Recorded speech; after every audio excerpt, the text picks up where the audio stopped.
Hi. So today, so last night after being robbed and us packing up our stuff, we ended up walking an hour or so, but we didn't really want to leave because we needed to see if Buddy was going to buy me a ticket to home. So we kind of just hung around this Thunder Bay area. So anyway, we got to our campsite, say 2:30 in the morning. I ended up making sausage. Oh, wonderful. First time I can cook. Great. You know, it was delicious. And then we ended up falling asleep. We got up at like noon. It's raining. We didn't do anything. Sat in the tent for a little while. So as we're packing up, it's now 3 o'clock in the afternoon. The cops show up. You know, didn't ask us our names or anything. Asked us when we're moving on and how long we've been there. I'm like, we just got here overnight. Well, you know, it's city property. You know, you're not allowed to camp on city property. Really, I thought cities were made by the people, and I'm a people. Okay, so whatever. You know, so here in Thunder Bay, you can be robbed, but you can't sleep in a dog park, and you can't sleep in a city park, apparently. He's like, if you're going to stay another night, you know, they're just going to keep calling me. I'm just going to have to dig deeper and, you know, what? Arrest me because I'm a Canadian citizen sleeping on city property? How did it become city if it wasn't for the fucking people? Anyway, laws are disgusting.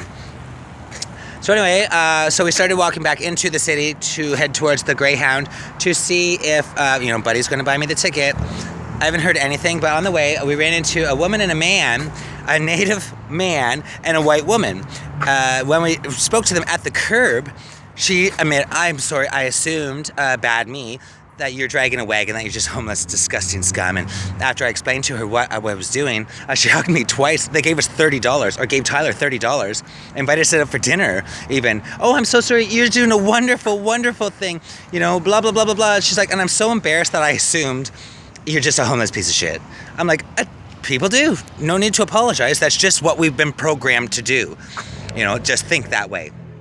Anyway, I'm like, they're right here in the bar. It's called The Bar, right next door to McDonald's. So I'm like, I just have to go to McDonald's. I have to have coffee and a muffin. It's free, and I have to upload some footage. So I said, we'll meet you over there. And so we've been here now way too long. I talk way too much. I haven't got any of the footage up. So now I'm outside smoking, just catching everybody up in the go. We don't know what we're doing, but Tyler has the ability to get home, and I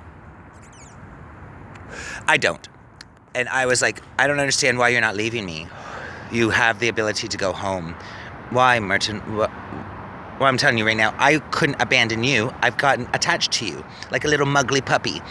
And I'm a good guy, and I saw you give away your tent. I'm not going to abandon you on the side of the road with nothing. Last night, they stole my sleeping bag. Tyler shared his, and he's not gay, and he doesn't want anything from me or anything, but he's like, do you want to get in my sleeping bag? You're kidding. Tyler, I don't want to make you feel uncomfortable. Like, that's not my goal. I have a little blanket here. I'll put on another layer of clothing. I should be okay. And if so, it gets really cold, I'll start the burner, all right? So I fell asleep. He woke up. Here, Martin, here. And he, pushes the blanket onto me. I actually wasn't cold when he tried to do that, but I snuggled in. And, we slept under his sleeping bag. No funny business or anything like that. So get your mind out of the fucking gutters, you little whores. Not that I would say no, of course not. He's 20 years old. Apparently they taste good, apparently. I wouldn't know.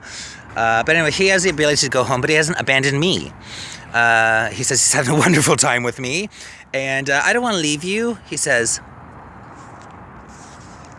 And so I wouldn't leave him either because, where we are. We're both strangers to this city, kind of clinging to each other's help and support. And so why would I leave him, So it seems I've cut through the exterior of a straight 20-year-old boy. I'm like, you're gay, you just don't know it yet. You have to try that candy first before you say, no, you don't like that. So I make jokes all the time. It kind of makes him feel uncomfortable, but he blushes and giggles and shakes it off, I'm sorry, and I apologize. That's just my personality. All the ones that I don't have yet, I flirt, So anyway, that's it. So Tyler has the ability to get home, but he's not leaving me, which is wonderful. I made a friend, a real friend. And I even said, I'm so thankful I met you. What bothers me is that we're going to get back to Toronto and you're leaving and I'm never going to see you again. I don't drive. I'll never see you again. He wants to travel to Australia. 5 minutes,